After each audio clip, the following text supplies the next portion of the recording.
Welcome back to shades of Bhavya. Welcome back to one more video. So yes, இன்னொரு வீடியோட வந்துட்டேன். என்னடா back to back வீடியோஸோட வந்துட்டுருக்கேன்னு பார்க்குறீங்களா? அது ஒன்றும் இல்லைங்க. அது அது அப்படி தான். கொஞ்சம் ஓவர் ஆர்வம் ஆயிடுச்சுன்னா அப்படி தான். அண்ட் ஃபர்ஸ்ட் ஆஃப் ஆல் ரொம்ப ரொம்ப ரொம்ப தேங்க்ஸ் 6000 சப்ஸ்கிரைபர்ஸ்க்கு. அண்ட் இன்றைக்கி தான் நம்ம 6000 ரீச் ஆனோம். அண்ட் நிறைய பேர் ரிப்பீட்டடாக கேட்டுட்டு இருந்த கொஷின் வந்து, எப்படி எடிட் பண்ணுறீங்க, எப்படி மேனேஜ் பண்ணுறீங்க, இது ஃபுல்லாகவே அதை பற்றி மட்டும்தான் இருக்க போகுது. Like completely about YouTube. நான் எப்படி ஸ்டார்ட் பண்ணேன், எப்படி பண்ணிகிட்ருக்கேன், அண்ட் எந்தெந்த ஆப் யூஸ் பண்ணி எடிட் பண்ணிகிட்ருக்கேன், அண்ட் தம்ப்நெயிலுக்கு என்ன மாதிரி அதெல்லாம். ஸோ அது ஃபுல் பேஸ்டாக லைக் அது ரிலேட்டடாக நான் இன்றைக்கி ஃபுல்லாகவே ஷேர் பண்ணிக்கிறேன். லைக் எண்ட் டு எண்ட் நான் என்னென்ன பண்ணுறேனோ எல்லாமே நான் கூட ஷேர் பண்ணிக்கிறேன். ஸோ தட் யாராவது ஸ்டார்ட்லேருந்து லைக் பேசிக்லேருந்து இப்போ ஸ்டார்ட் பண்ண போகிறீங்கன்னா உங்களுக்கு கண்டிப்பாக யூஸ்ஃபுல்லாக இருக்கும். ஸோ ஸ்டார்ட் பண்ணுறதுக்கு முன்னாடி ஒரு குட்டி இன்ட்ரோ, என்னோடய ஜேர்னி பற்றி நான் குட்டியாக வந்து உங்கள் கூட ஷேர் பண்ணிக்கிறேன். ஸோ தட் உங்களுக்கு கொஞ்சம் மோட்டிவேட்டிங்காக இருக்கும் இன்கேஸ் நீங்கள் ஸ்டார்ட் பண்ணணும் அப்படின்னு நினச்சிங்கன்னா. ஸோ ஃபர்ஸ்ட் வந்து நான் யூடியூப் வந்து 2022 மார்ச் 24 ஸ்டார்ட் பண்ணேன். ஸோ 2022 டிசம்பர் வரைக்கும் நான் ஓரளவுக்கு கன்சிஸ்டண்ட்டாக வீடியோ போட்டேன். நல்லாவே ரீச் கிடச்சிது. அண்ட் யூடியூப் படி மானிட்டைசேஷன் ஆகணும் அப்படின்னா நம்மளுக்கு 2 க்ரைட்டீரியா இருக்குது. ஃபர்ஸ்ட் ஒன் வந்து 4000 வாட்ச் ஹார்ஸ் இருக்கணும். அண்ட் செகண்ட் ஒன் வந்து 1000 சப்ஸ்கிரைபர்ஸ் இருக்கணும். ஸோ ரெண்டுமே எப்போ நம்ம ரீச் ஆகிறோமோ அப்போ தான் நம்ம சேனலே மானிட்டைஸ் ஆகும். மானிட்டைஸ் இன் த சென்ஸ் நம்ம சேனல் அப்போ தான் ரெஜிஸ்டரே ஆகும். லைக் அதுக்கப்புறம் தான் நம்ம ஏர்ன் பண்ணுறது எல்லாமே நம்ம ஆட்சன்ஸில் ஆட் ஆகும். ஸோ இதுதான் பேசிக் க்ரைட்டீரியா. ஸோ ஃபர்ஸ்ட் நம்ம கோல் வந்து இது 2 ரீச் பண்ணுறதுக்கான கோலாக இருக்கணும். ஸோ அப்படி பார்க்கும்போது எனக்கு வந்து மார்ச்சில் ஆரம்பித்தேன். நான் ஜூலைலேயே நான் வந்து மானிட்டைசேஷன் வந்துருச்சு எனக்கு. ஸோ ஏன்னா கண்டினியூஸாக வீடியோஸ் போட்டதுனால கொஞ்சம் வீடியோஸ் ரீச் ஆனதுனால எனக்கு மானிட்டைசேஷன் ஆயிடுச்சு.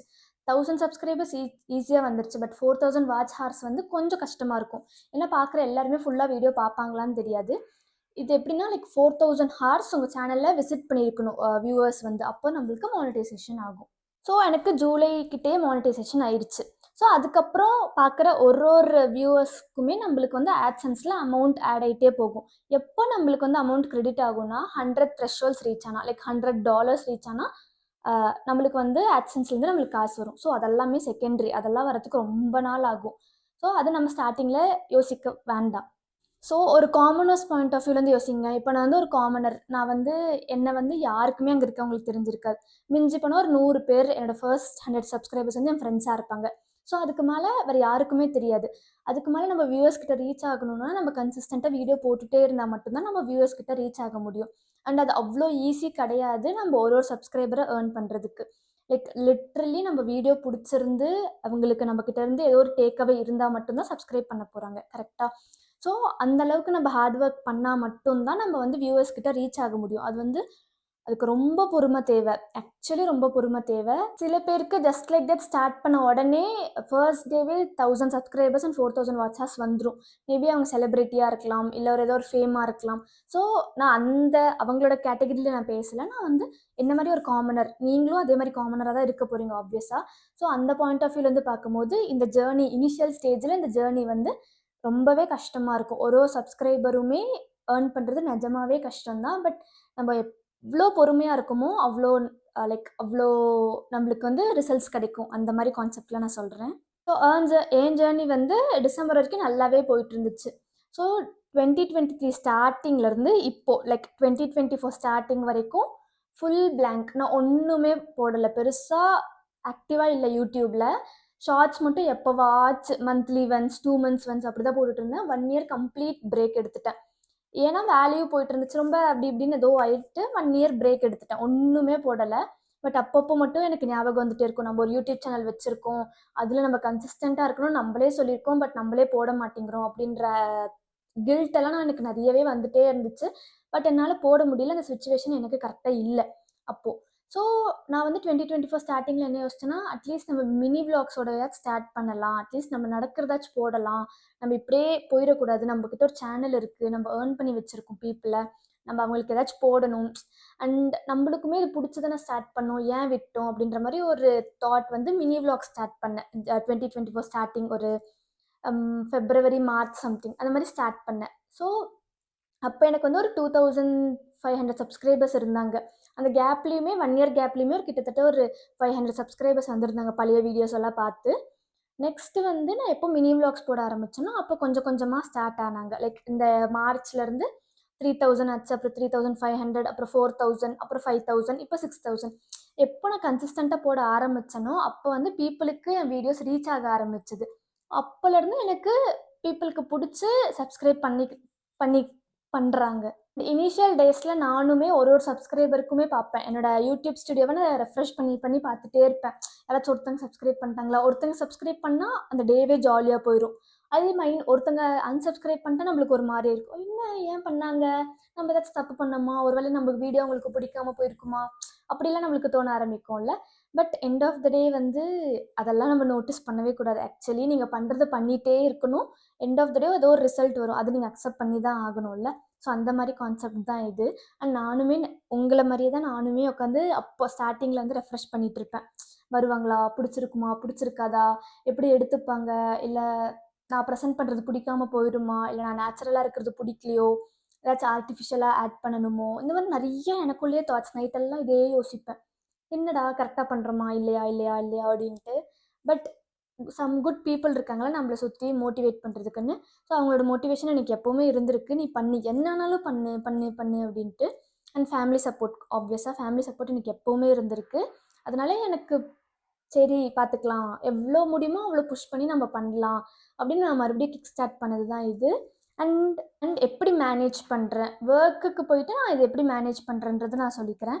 இன்கேஸ் நீங்கள் காலேஜ் படிச்சுட்டு இருந்தீங்கன்னா உங்கள் காலேஜ் லைஃப்பை பார்த்துட்டு எப்படி யூடியூப் மேனேஜ் பண்ணுறது அப்படின்ற மாதிரியும் நான் சொல்கிறேன். ஸோ ஒர்க் லைஃப் இப்போது 24 ஹார்ஸ் இருக்குன்னு வச்சுக்கோங்க. நான் மார்னிங் 8 o'clock எந்திரிக்கிறேன். ஸோ காலையிலேருந்தே சொல்கிறேன், 8க்கு எந்திரிச்சேன்னா 10க்கு நான் கிளம்புவேன் ஆஃபீஸ்க்கு. 10லேருந்து நைட் நான் வீட்டுக்கு ரீச் ஆகிறதுக்கு 10 ஆயிடும். ஸோ 10 to 10 எனக்கு ஃபுல் பேக்டாக இருக்கும். நைட் 10 o'clock மேலே வந்து இருக்கிற வீடியோஸை நான் எடிட் பண்ண ஆரம்பிப்பேன். அது ஒரு 11லேருந்து ஆரம்பிச்சுன்னா ஒரு 1, 2 o'clock வரைக்கும் போகும். சம்டைம்ஸ் நம்மளுக்கு டவுன்லோட் ஆக ரொம்ப லேட் ஆகும். ஸோ 3 hours, 3 o'clock, 4 o'clock வரைக்கும்லாம் கூட போயிருக்கு எனக்கு சம்டைம்ஸ் வீடியோ எடிட் பண்ணுறதுக்கு. அண்ட் வீடியோஸ் எப்போ எடுப்பேன்னா வீக்கெண்ட்ஸில் தான் எடுப்பேன். அண்ட் விளாக்ஸ் எடுத்தேன்னா நான் எப்போ வேணால் விளாக் எடுக்கலாம். ஸோ இப்போ கூட இந்த இன்றைக்கி கூட நான் விளாக் எடுக்கலாம். அந்த மாதிரி உட்காந்து பேசுகிற கண்டென்ட்டுக்கு வந்து நம்மளுக்கு சாலிடாக ஒரு 1 hour 2 hour கண்டிப்பாக வேணும். அண்ட் விளாக்ஸுக்கு நம்மளுக்கு ஃபுல் டே வேணும். எடுத்துகிட்டே இருக்கணும்ல, நம்ம என்ன பண்ணுறோம் அப்படின்ற மாதிரி கேப்சர் பண்ணிக்கிட்டே இருக்கணும். ஸோ அது எல்லாமே நான் நைட்டு தான் உட்காந்து எடிட் பண்ணுவேன். அடுத்த நாள் காலையில் மறுபடியும் 8 o'clock எந்திரிப்பேன். ஸோ 3 hours to 4 hours எனக்கு ஒரு ஸ்லீப் கிடைக்கும். இது வந்து ரெகுலராக கிடையாது. எப்போல்லாம் எனக்கு எடிட்டிங் இருக்கோ அப்போல்லாம். அண்ட் இப்போல்லாம் வந்து எனக்கு நிஜமாவே ஸ்லீப் இல்லை, சுத்தமாகவே இல்லை. நிறைய பேர் சொல்கிறீங்க அப்படிலாம் இருக்காதீங்க அப்படின்னு. பட் எனக்கு என்னென்னா இதை எப்படியாச்சும் நான் க்ரோ பண்ணிடணும். இது வந்து நான் ஸ்ட்ரகிள் பண்ண வேண்டிய ஃபேஸ். லைக் நான் வந்து என்னையே புஷ் பண்ணி ஒர்க் பண்ண வேண்டிய ஃபேஸ். இப்போவே நான் உட்காந்துட்டேன்னா எப்படி அப்படின்ட்டு எனக்கு கில்ட்டாக இருக்கும். தூங்க போகும்போதெல்லாமும் ஐயோ நம்ம எடிட் பண்ணலையே அப்படின்ற மாதிரி சம்டைம்ஸ் தோணும். ஸோ அதனாலேயே நான் எடிட்டிங் முடிச்சுட்டு தான் நான் தூங்க போகிறதே. அண்ட் காலேஜ் போகிறவங்களுக்கு ஆப்வியஸாக ஈவினிங்க்கு மேலே நல்ல டைம் கிடைக்கும். 4 o'clock college முடிஞ்சுன்னா 4 to night 9 o'clock 10 o'clock வரைக்கும் டைம் இருக்கும்ல. ஸோ அந்த மாதிரி டைமில் நீங்கள் வந்து எடிட்டிங்லாம் பண்ணிக்கலாம். அண்ட் எடிட்டிங்க்கு வந்து நான் ஃபர்ஸ்ட்லேருந்து இப்போ வரைக்கும் யூஸ் பண்ணுற ஒரே சாஃப்ட்வேர் வந்து இன்ஷாட் மட்டும்தான். அதுவும் பேசிக் இன்ஷாட். நான் ப்ரீமியம் கூட போட்டது கிடையாது. பேசிக்கில் என்ன அவைலபிளாக இருக்கோ அதை வச்சு தான் நான் வந்து இப்போ வரைக்குமே நான் பண்ணிகிட்ருக்கேன். எல்லாத்துக்குமே இன்ஷாட் மட்டும்தான். ஷார்ட்ஸு, அப்புறம் லாங் வீடியோ எல்லாத்துக்குமே இன்ஷாட் மட்டும்தான். சம்டைம்ஸ் ரேர் கேசஸில் கொஞ்சம் டைம் எக்ஸ்ட்ரா இருக்குது அப்படின்னா நான் விஎன் யூஸ் பண்ணுவேன். விஎன் ஆப் அதுவுமே ரொம்ப நல்ல ஆப். பட் எனக்கு விஎனை விட இன்ஷாட் ரொம்பவே பழகுனதுனால நான் வந்து இன்ஷாட் தான் யூஸ் பண்ணுறேன். நீங்கள் ஒரு ஸ்டார்டிங் ஸ்டேஜில் இருந்தீங்கன்னா கண்டிப்பாக உங்களுக்கு இன்ஷாட் ரொம்ப யூஸ்ஃபுல்லாக இருக்கும். இன்ஷாட் ரொம்ப ஈஸி எடிட்டிங். பேசிக் இன்ஷாட்டில் வந்து ரொம்ப ஈஸி எடிட்டிங்கும் சரி, ஃபோட்டோ லைக் தம்ப்நெயில் பண்ணுறதும் சரி, எல்லாமே ரொம்ப ஈஸியாக இருக்கும். ஸோ அதை வச்சு நீங்கள் எடிட்டிங் ஸ்டார்ட் பண்ணிக்கோங்க. லைக் ஸ்டார்டிங் வந்து கொஞ்சம் ஓரளவுக்கு உங்களுக்கு எங்கே என்ன இருக்குதுன்னு சர்ச் பண்ணுற மாதிரி இருக்கும். பட் நெக்ஸ்ட்டாக போகும்போது ஈஸியாக இருக்கும். நான் வேணால் உங்களுக்கு கம்ப்ளீட் டுட்டோரியல் வேணால் இன்ஷாட்டுக்கு மட்டுமே தனியாக வேணால் போடுறேன். அது கொஞ்சம் எனக்கு நல்லா இப்போ பழகிருச்சு இன்ஷாட்டில் பண்ணுறதுனால. எங்கெங்கே என்ன இருக்குது அப்படின்னு பார்த்து பண்ணுறதுல வந்து ஸ்பீடாக பண்ண முடியும் என்னால் இன்ஷாட்டில். அதே விஎன், iMovies இல்லைனா கிங்ஸ் மேக்கர் அந்த மாதிரி ஏதோ இருக்குது. பட் எனக்கு அதிலலாம் எதுலேயுமே பண்ண தெரியாது. இன்ஷாட்டே எனக்கு ரொம்ப கம்ஃபர்டபுளாக இருக்குது. ஸோ ஃபுல் வீடியோ வந்து இன்ஷாட்டில் தான் நான் பண்ணுவேன். மினி விளாக்ஸும் இன்ஷாட்டில் தான் நான் பண்ணுவேன். செகண்ட் வந்து தம்ப்நெயிலுக்கு வந்து நான் நிறைய ஆப்ஸ் ஆக்சுவலி யூஸ் பண்ணுவேன். ஃபர்ஸ்ட் வந்து பேக்ரவுண்ட்லாம் ரிமூவ் பண்ணுறதுக்கு இன்ஷாட். செகண்ட் வந்து ஃபாண்ட்டுக்குலாம் வேணும்னா ஃபாண்டோ அப்படின்ற மாதிரி ஒரு ஆப் இருக்குது. நான் இங்கே இமேஜ் ஆட் பண்ணுறேன். அதில் நிறைய ஃபாண்ட் வெரைட்டிஸ் இருக்கும். ஸோ தம்ப்நெயிலுக்குலாம் நான் அதில் தான் யூஸ் பண்ணுவேன். அது ரொம்ப நல்லாயிருக்கும். ஸ்டார்டிங்லேருந்து அதுதான் நான் யூஸ் பண்ணிகிட்ருக்கேன். நான் எதுவுமே பெருசாக மாற்றினதே கிடையாது. ஏன்னா ஒன்ஸ் கம்ஃபர்டபுள் ஆகிடுச்சுன்னா கொஞ்ச நாள் கழிச்சு அப்புறம் மாற்றிக்கலாம். இதுவே கம்ஃபர்டபுளாக இருக்குல்ல அப்படின்ற மாதிரி யோசிச்சு நான் அதே தான் யூஸ் பண்ணுறேன். ஸோ தம்ப்நெயிலுக்கு வந்து ஃபாண்டோ அப்படின்ற ஆப்பு. அண்ட் என்னோடய வீடியோவில் ஸ்டார்டிங்கில் ஒரு கிளிப்பிங் வரும், welcome to shades of Bhavya அப்படின்னு. அது எல்லாமே நான் கேன்வாஸில் தான் பண்ணேன். கேன்வாஸில் பண்ணிவிட்டு சாங் வந்து ஆடியோ லைப்ரரியிலேருந்து எடுத்தேன், யூடியூப் ஆடியோ லைப்ரரியிலேருந்து. ஸோ காப்பிரைட்ஸ்லாம் வரும்ல, அதெல்லாம் வராமல் இருக்கணும்னா நீங்கள் ஆடியோ லைப்ரரி இருக்கிற சாங்ஸ் நீங்கள் சூஸ் பண்ணிக்கலாம். அண்ட் எண்டிங் தேங்க்யூ கிளிப்பிங் இருக்குல்ல, அதுவுமே நான் கேன்வாஸில் தான் யூஸ் பண்ணேன். So starting and ending clipping வந்து கேன்வாஸ், தம்ப்நெயில் வந்து ஃபாண்டான், அண்ட் வீடியோ எடிட்டிங் வந்து இன்ஷாட்டில் தான் பண்ணிகிட்ருக்கேன் இப்போ வரைக்குமே. And sometimes VN. ஸோ இதுதான் என்னோடய பேசிக் டூல்ஸ். கம்மிங் டு ஃபோன் வந்து ஃபர்ஸ்ட் வந்து ரெட்மி நோட் 4 ப்ரோ அந்த தான் வச்சுருந்தேன். என்னோடய ஃபர்ஸ்ட் விளாக் பாருங்களேன், ஃபர்ஸ்ட் வீடியோ நான் அப்லோட் பண்ணது யூடியூப்பில். அதில் வந்து நான் அதில் தான் எடுத்தேன், ரெட்மியில் தான் எடுத்தேன். ஸோ லேட்டரில் வந்து லேட்டஸ்ட் ஸ்டேஜில் மார்ச் 24 ஆரம்பிக்க போகிறேன்னா ஒரு 2022 அந்த ரேஞ்சில் வந்து நான் ஐஃபோன் போய் எடுத்தேன். ஐஃபோன் 11 தான் இப்போ வச்சுருக்கேன். அது இஎம்ஐயில் தான் எடுத்தேன். 1 இயர் நான் பே பண்ணேன், 1 இயர் கிட்ட நான் பே பண்ணேன். ஸோ அந்த இஎம்ஐ அப்போவே முடிஞ்சிருச்சு, 2023 முடிஞ்சிருச்சு. அண்ட் இதுக்குமே நிறைய பேர் என்ன சொன்னாங்க, எதுக்கு நீ ஃபோனை வாங்கி இப்படி பண்ணிகிட்ருக்க அப்படின்ட்டு. பட் கண்டிப்பாக யூஸ்ஃபுல்லாக இருக்கும். ஃபோன் தான் நம்மளுக்கு கொண்டு போய் ஆடியன்ஸ் கிட்ட ரீச் பண்ண முடியும். அந்த கிளாரிட்டி இருந்தால் தான் பார்க்கவே தோணும். இப்போது நான் ஒரு வீடியோ பார்க்குறேன், அதில் கிளாரிட்டியே இல்லைனா யாராச்சும் வீடியோ நான் அந்த வீடியோ பார்க்க மாட்டேன்ல, ஸ்கிப் பண்ணிடுவேன். ஸோ அந்த மாதிரி தானே நான் வந்து ப்ரெசென்ட் பண்ணும்போது ஆடியன்ஸ்க்கு கிளாரிட்டியோடு இருந்தால் தான் பார்க்கணுன்னு தோணும். இல்லைன்னா யாருமே பார்க்கவே மாட்டாங்க, என்னடா ஒன்றுமே இல்லையே அப்படின்ற மாதிரி இருக்கும். ஸோ எனக்கு எந்த மாதிரி பிடிக்கும்ன்ட்டு நான் இன்னொருத்தங்கக்கிட்ட எக்ஸ்பெக்ட் பண்ணுவோம், அதுதான் நான் டெலிவர் பண்ண முடியும். ஸோ அந்த மாதிரி பாயிண்டில் யோசிக்கும் போது ஃபோன் கண்டிப்பாக தேவையாக இருந்துச்சு. ஸோ நான் ஃபோனுக்கு இன்வெஸ்ட் பண்ணது எனக்கு கரெக்டுன்னு தோணுச்சு ஆக்சுவலி. ஸோ அது வந்து நான் இப்போது ஐஃபோன் 11 வச்சுருக்கேன். அண்ட் வேறு எந்த எக்யூப்மெண்ட்ஸுமே நான் பெருசாக இதுக்காக நான் வாங்கினதே கிடையாது. அப்புறம் ஃபர்ஸ்ட் 500 சப்ஸ்கிரைபர்ஸ் வரும்போது நான் வந்து ஸ்டாண்டு வாங்கினேன். ஏன்னா எனக்கு எங்கே வச்சு வீடியோ எடுக்கிறதுன்னு தெரியல. அண்ட் எவ்ரி டைம் வந்து வீட்டில் அவைலபிளாக இருப்பாங்களான்னு எனக்கு தெரியாதுல்ல. ஸோ அந்த மாதிரி டைமில் எனக்கு ஸ்டாண்டு தான் தேவைப்படும். இப்போ பாருங்கள், நான் இங்கே உட்காந்து பேசிகிட்டு இருக்கேன். இந்த ஸ்டாண்டு வச்சு நான் எவ்வளோ நேரம் வேணால் உட்காந்து பேசிக்கலாம்.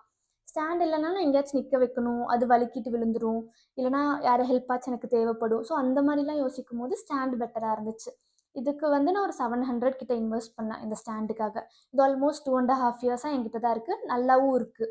ஸோ நான் இங்கே இமேஜ் ஆட் பண்ணுறேன், இந்த ஸ்டாண்ட் நான் வாங்கினேன் அப்படின்னு. அண்ட் 1000 சப்ஸ்கிரைபர்ஸ் வரும்போது நான் ரிங் லைட் வாங்கினேன். ஸோ ஒரு கோலில் ஒரு மைல்ஸ்டோனை நான் ரீச் பண்ணும்போது ஒன்று நானே எனக்கு யூடியூப்காக ப்ரெசென்ட் பண்ணிக்கிட்டேன். எனக்கு யூடியூப்லேருந்து இப்போ வரைக்குமே எந்த இன்கமும் வரலனாலும் நான் எனக்காகவே அந்த ஸ்டேஜ்லலாம் நான் எனக்காகவே ப்ரெசென்ட் பண்ணிக்கிட்டேன், யூடியூப்க்கு இருக்கட்டும் அப்படின்ட்டு. ஸோ இப்போ நான் ரிங் லைட் வச்சு தான் ஆக்சுவலி பேசிகிட்டு இருக்கேன். ஆனால் அந்த ரிங் லைட் நான் உங்களுக்கு சஜஸ்ட் பண்ண மாட்டேன், ஏன்னா அது அவ்வளோ குவாலிட்டியானது கிடையாது. பட் ஓகேவாக இருக்கும், மேனேஜ் பண்ணுற அளவுக்கு இருக்கும். ஸோ நீங்கள் இன்வெஸ்ட் பண்ணுறீங்கன்னா ஒரு நல்ல ரிங் லைட்லேயே இன்வெஸ்ட் பண்ணிக்கோங்க, இது வேண்டாம். அண்ட் நெக்ஸ்ட் ஒன் வந்து மைக் வந்து ரீசெண்டாக 2 வீக்ஸ் முன்னாடி தான் நான் மைக்கே வாங்கினேன். அது வரைக்கும் என்கிட்ட மைக்கே கிடையாது. இப்படி தான் டேரெக்டாக தான் உட்காந்து கத்தி கத்தி பேசுவேன். சுற்றி இருக்கவங்களாம் எதுவும் நினைக்க மாட்டாங்க, பட் அவங்களுக்கு டிஸ்டர்பாக தான் இருக்கும் ஆப்வியஸாக. வந்து நான் ரூம்லாம் லாக் பண்ணி பேசினாலும். பட் இப்போ தான் நான் வந்து ஓரளவுக்கு ஸ்டேபிளாகி மைக்லாம் வாங்கி இப்படி நான் டெலிவர் பண்ணிகிட்ருக்கேன் உங்களுக்கு. ஸோ நீங்களுமே இனிஷியல் ஸ்டேஜில் எல்லாமே வாங்கி போடணும் அப்படின்னு நினைக்காதீங்க. எப்போ கொஞ்சம் கொஞ்சமாக க்ரோ ஆகுறீங்களோ அப்போ நீங்கள் இன்வெஸ்ட் பண்ண ஆரம்பிங்க. ஏன்னா நம்மளுக்கு யூடியூப்பில் பேமெண்ட் அவ்வளோ சீக்கிரம் வராது இந்த சென்ஸ் நம்ம வந்து அவங்க வச்சுருக்க த்ரெஷ்ஹோல்டை ரீச் பண்ணால் மட்டும்தான் நம்மளுக்கு வரும்ல. ஸோ இனிஷியல் ஸ்டேஜில் நீங்கள் இருக்கிறத வச்சு ஆரம்பிங்க. போக போக போக உங்களுக்காக நீங்கள் ப்ரெசென்ட் பண்ணிக்கிற மாதிரி ஒன்றா நீங்கள் வாங்கிட்டே போனீங்கன்னா உங்களுக்கு வந்து மேபி அது ஒரு மோட்டிவேட்டிங்காக இருக்கும் உங்களுக்கே. நான் இவ்வளோ ரீச் பண்ணேன், இது வாங்கினேன் அப்படின்ற மாதிரி உங்களுக்கே தோணும். ஸோ ஸ்டார்டிங்கில் யூடியூப் ஆரம்பிக்க போகிறேன்ட்டு ஒரு ஐஃபோன் 15 வாங்குறது, அப்புறம் ஸ்டாண்ட் வாங்குறது, மைக் வாங்குறது, ரிங் லைட்டு, ஸோ கேமரா வாங்குறது, அதெல்லாம் பண்ணாதீங்க. ஆக்சுவலி பேசிக்காக நான் சொல்ல போகணுன்னா இதெல்லாம் தாண்டி ரொம்ப ரொம்ப ரொம்ப முக்கியமானது பேஷன்ஸ் அண்ட் மோட்டிவேஷன். பேஷன்ஸ் எவ்வளோ இருக்கோ அவ்வளோக்கு அவ்வளோ அந்த சேனல் வளர ஆரம்பிக்கும். அண்ட் மோட்டிவேஷன் கண்டிப்பாக நம்மளுக்கு ஒரு ஸ்டேஜில் நம்ம என்னடா பண்ணிகிட்ருக்கோம் அப்படின்ற மாதிரி நம்மளுக்கே கொஷின் வரும். ஏன்னா நம்ம நினைக்கிற அளவுக்கு வியூஸ் போகாது. அண்ட் நம்ம போடுற ஹார்ட் ஒர்க்குக்கு அது ரிட்டன் வந்து பெஸ்ட்டாக வருமானதும் தெரியாது. பட் நீங்கள் பொறுமையாக இருந்தீங்கன்னா லேட்டர் ஸ்டேஜில் இப்போ இன்றைக்கி ஆரம்பிக்கிறீங்கன்னா ஒரு 2 இயர்ஸ் கழிச்சு பார்க்கும்போது ஒரு இடத்துல நீங்கள் இருப்பீங்க. ஸோ அந்த அளவுக்கு உங்களுக்கு பொறுமை இருந்தால் மட்டும் ஸ்டார்ட் பண்ணுங்கள். ஸ்டார்ட் பண்ணி பிட்வீனில் விடுறது லைக் என்ன மாதிரி விட்டுறாதீங்க. அது உங்களுக்கு தான் வேஸ்ட் ஆஃப் டைம். நீங்கள் பண்ண ஹார்ட் ஒர்க்குக்கும் வேஸ்ட்டு, எல்லாமே வேஸ்ட்டு அந்த மாதிரி நீங்கள் பண்ணிட்டீங்கன்னா. ஸோ அந்த மாதிரி நீங்கள் பண்ணாமல் கன்சிஸ்டண்ட்டாக at least weekly once, monthly 4 videos அந்த மாதிரியாச்சும் போட ட்ரை பண்ணுங்கள். ஒரு நாள் இல்லை ஒரு நாள் கண்டிப்பாக கிளிக் ஆகும். கிளிக் ஆகாமலாம் இருக்காது, கிளிக் ஆகும். But it takes time. And ஸ்டார்டிங்கில் வந்து நான் ஒரு வீடியோ போடுறேன்ல, லைக் இப்போ லாங் வீடியோஸ்லாம் பார்த்தீங்கன்னா நான் வந்து சினிமா சாங்ஸ் மாதிரி அந்த பிஜிஎம்லாம் போட்டிருப்பேன். காப்பிரைட்ஸ் வராதா அப்படின்னு கேட்குறீங்க. கண்டிப்பாக சினிமா சாங்ஸ் போட்டால் காப்பிரைட்ஸ் வரும். ஆனால் நான் வந்து சினிமா சாங்ஸ் போடுறதில்ல. அது சினிமா சாங்ஸ் தான். ஆனால் பாடினது வந்து ஒரிஜினல் சிங்கர் கிடையாது. அண்ட் நிறைய வீடியோஸ்க்கு நான் வந்து ட்ரையல் அண்ட் எரர் பார்த்துட்டே இருப்பேன். ஒரு சாங் ரெக்கார்ட் பண்ணுவேன், அந்த வீடியோ கிளிப்பிங்க்கு ஆட் பண்ணுவேன், அப்லோட் பண்ணி பார்ப்பேன், காப்பிரைட்ஸ் காமிக்கும், டெலீட் பண்ணிடுவேன். மறுபடியும் இன்னொன்று ட்ரை பண்ணுவேன். இந்த மாதிரி ட்ரையல் அண்ட் எரர் பண்ணி தான் ஏதாச்சும் ஒரு சாங் வந்து கிளிக் ஆகும். அதை நான் வந்து யூஸ் பண்ணிப்பேன். அண்ட் அந்த சாங்ஸ் எடுக்கிறது வந்துமே நான் யூடியூப்லேருந்து தான் எடுப்பேன். லைக் இப்போது சூப்பர் சிங்கரில் பாடியிருப்பாங்க, இல்லைனா வேறு யாராச்சும் பாடியிருப்பாங்கள்ல, ஒரிஜினல் சிங்கர் இல்லாமல் வேறு யாராச்சும் பாடுவாங்கள்ல. ஸோ அந்த மாதிரி பாடுறவங்க கிட்டேருந்து நான் எடுத்து சாங்ஸ் வந்து நான் போட்டுப்பேன். அண்ட் சம்டைம்ஸ் காப்பிரைட்ஸ் வரும், அதுக்குமே வரும். நான் கேரண்டி கிடையாது. நான் வந்து ட்ரையல் அண்ட் எரர் தான் பண்ணிகிட்ருக்கேன். இது பண்ணால் இது ஒர்க் அவுட் ஆகுமா, இது பண்ணால் அது ஒர்க் அவுட் ஆகுமா. ஸோ இல்லைனா இந்த இஷ்யூஸே எனக்கு வேண்டாம், எனக்கு எதுவுமே வேண்டாம், சாங்கே வேண்டாம் அப்படின்னா ரொம்ப பெஸ்ட்டு சாங்கே போடாதீங்க, தேவையே இல்லை சாங் அப்படின்னு விட்டுருங்க. அப்படி உள்ள உங்களுக்கு சாங் வேணும் அப்படின்னா ஆடியோ லைப்ரரி இருக்குது யூடியூப்லேயே, அதை வச்சு போடுங்க. அண்ட் ஷார்ட்ஸுக்கு காப்பிரைட்ஸ் வருமானு கேட்டால் எனக்கு தெரியல. நான் வந்து அவங்கக்கிட்ட இருக்க சாங்ஸ் தான் நான் ஆட் பண்ணிக்கிறேன். எனக்கு அதை பற்றி கிளியராக ஷார்ட்ஸ் பற்றி தெரியல. பட் நான் வந்து என்ன யூடியூப்பில் இருக்கோ அதில் தான் நான் சாங்ஸ் ஆட் பண்ணிகிட்ருக்கேன். லாங் வீடியோஸ் பொறுத்த வரையில் நான் வந்து ஆடியோ லைப்ரரி ப்ரிஃபர் பண்ணுவேன். நான் உங்களுக்கும் அதுதான் சொல்லுவேன், ஆடியோ லைப்ரரி எடுத்துக்கோங்க சினிமா சாங்ஸை விட. இன்கேஸ் உங்களுக்கு சினிமா சாங்ஸ் வேணும் அப்படின்னா ட்ரையல் அண்ட் எரர் பண்ணி தான் நீங்கள் பார்க்கணும். எனக்கு எது கிளிக் ஆகும் அப்படின்றத நான் கான்ஃபிடென்ட்டாக சொல்ல முடியாது. ஏன்னா எனக்கே நிறைய வாட்டி காப்பிரைட்ஸ் வரும். ஆனால் நான் அது பப்ளிக்கில் போட மாட்டேன், அதை நான் டெலீட் பண்ணிடுவேன். ஸோ இந்த மாதிரி வீடியோ எடிட் பண்ணுவேன், டவுன்லோட் பண்ணுவேன், அப்லோட் பண்ணி பார்ப்பேன், காப்பிரைட்ஸ் வந்தால் மறுபடியும் எடிட் பண்ணுவேன். இப்படி பண்ணியே எனக்கு டைம் வந்து ரொம்ப நேரம் ஆகும். அந்த சாங் போடுறதுக்கே எனக்கு டைம் ரொம்ப நேரம் ஆகும். ஸோ உங்களுக்கு டைம் அவ்வளோ இருந்துச்சுன்னா நீங்கள் வந்து ட்ரையல் அண்ட் எரர் பண்ணி பாருங்கள். கண்டிப்பாக சாங் வந்து ஒன்றுக்கு அட்லீஸ்ட் ஏதோ ஒரு சாங் கிளிக் ஆகும்ல, அந்த மாதிரி. அண்ட் இன்கேஸ் உங்களுக்கு வந்து நல்ல ப்ரீமியமாக வேணும், லைக் நல்ல ட்ரான்சிஷன், அனிமேஷன்ஸ் அதெல்லாம் போட்டு பண்ணணும்னா நீங்கள் ப்ரீமியம்க்கு பே பண்ணி கூட நீங்கள் பண்ணலாம். பட் நான் வந்து இப்போ வரைக்குமே எந்த சாஃப்ட்வேருக்கும் சரி, எந்த ஒரு ஆப்புக்கும் சரி பே பண்ணதே கிடையாது. இன்ஷாட்டுக்கு தான் யோசிச்சுட்ருக்கேன். ஆனால் வந்து என்ன ஷாக்னா, ஐஃபோனுக்கு வந்து 30% வந்து ஜிஎஸ்டி போயிடுமாம்மா. இப்போ ஆண்ட்ராய்டில் 1 இயருக்கு லைஃப் டைமுக்கு 1999 காமிக்குது. அதே ஐஃபோனில் இன்ஷாட்டோட ப்ரீமியம் பே பண்ணணும்னா 3999 காமிக்குது. அப்படியே டபுள் மடங்கு இருக்குது. அதனாலேயே எனக்கு கடுப்பாக இருக்குது. அண்ட் ஐஃபோனில் வந்து பெரிய நெகட்டிவ் என்னென்னா கிராக்டு வெர்ஷனில் யூஸ் பண்ண முடியாது. அதே ஆண்ட்ராய்டாக இருந்தால் நம்ம அதை யூஸ் பண்ணியிருக்கலாம். இப்போ என்கிட்ட OnePlus ஃபோன்லாம் இருந்துச்சுன்னா நான் வந்து அதுக்கே நான் ப்ரீமியம் போட்டு போயிடுவேன். லைஃப் டைமுக்கே அது 1999. ஆனால் இதுக்கு வந்து 3999. இது இயர்லி ஆக்சுவலி 1999. இயர்லி பே பண்ணணும்னா கடுப்பாக இருக்கும்ல. ஸோ ஐஃபோனில் அது ஒரு நெகட்டிவ் இருக்குது. ஸோ அதையும் நீங்கள் யோசித்து வாங்கணும்னு நினச்சிங்கன்னா. ஸோ இதெல்லாம் தான் நான் யூஸ் பண்ணுற டூல்ஸு, லைக் எக்யூப்மெண்ட்ஸ், ஃபோனு, அப்புறம் ஃபோனோட சாஃப்ட்வேர். இதை தவிர்த்து நான் பெருசாக எதுவுமே இல்லைங்க. நிறைய பேர் எனக்கு சஜஸ்ட் பண்ணுவாங்க லேப்டாப்பில் பண்ணு அப்படின்னு. லேப்டாப்பில் பண்ணுறது ஆக்சுவலி ஒரு குட் ஐடியா தான், ஈஸியாக இருக்கும். பட் எனக்கு அது கஷ்டமாக இருக்கும். ஏன்னா நான் ட்ராவலிங் அப்போது எடிட் பண்ணிகிட்ருப்பேன் உட்காந்து கொஞ்சம் நேரம். இல்லைனா ஆஃபீஸில் பிரேக் அப்போ கொஞ்ச நேரம் எடிட் பண்ணிகிட்ருப்பேன். இல்லை ஏதோ ஒரு டைமில் கிடைக்கிற டைமில் உட்காந்து எடிட் பண்ணிட்டுருப்பேன். இல்லைனா கொஞ்சம் நேரம் டயர்டாக இருக்குது படுத்துக்கணும் அப்படின்னா படுத்துக்கிட்டே ஃபோன்லேயும் நான் எடிட் பண்ண ஆரம்பிச்சிருவேன். ஸோ இந்த மாதிரி பண்ணுறதுனால ஒரு இடத்துக்குமே என்னால் லேப்டாப் கேரி பண்ண முடியாதுல்ல. அதனால் மட்டும்தான் நான் லேப்டாப் ப்ரிஃபர் பண்ணலை. இன்கேஸ் உங்கள்கிட்ட லேப்டாப் இருக்குது, உங்களுக்கு அது ரொம்ப ஈஸியாக இருந்துச்சுன்னா நீங்கள் லேப்டாப்லேயே நீங்கள் கூட பண்ணிக்கலாம். அண்ட் லேப்டாப்பில் எனக்கு என்ன ஆப் யூஸ் பண்ணுறதுன்னு தெரியல. ஏன்னா நான் லேப்டாப் பக்கமே போனதில்லை. இவ்வளோ வீடியோஸில் ஒரு வீடியோ கூட நான் லேப்டாப்பில் எடிட் பண்ணதே கிடையாது. ஸோ எனக்கு அதை பற்றி பெருசாக ஐடியா இல்லை. அண்ட் நான் யூஸ் பண்ணுறது இவ்வளோ தான். இப்போ வரைக்குமே இவ்வளோ தான் யூஸ் பண்ணிகிட்ருக்கேன். நான் நினைக்கிறேன் எல்லாமே கவர் பண்ணிட்டேன்னு. இதுக்கப்புறம் இங்கே நெக்ஸ்ட்டு வந்து நான் இன்ஷாட்டில் எப்படி எடிட் பண்ணுறதுன்றத பேசிக் மட்டும் காமிக்கிறேன். ஸோ அதை வச்சு உங்களுக்கு மேபி நீங்கள் ஸ்டார்ட் பண்ணணும்னு நினச்சா ஸ்டார்ட் பண்ணுங்கள். அது உங்களுக்கு நல்ல ஹெல்ப்ஃபுல்லாக இருக்கும்.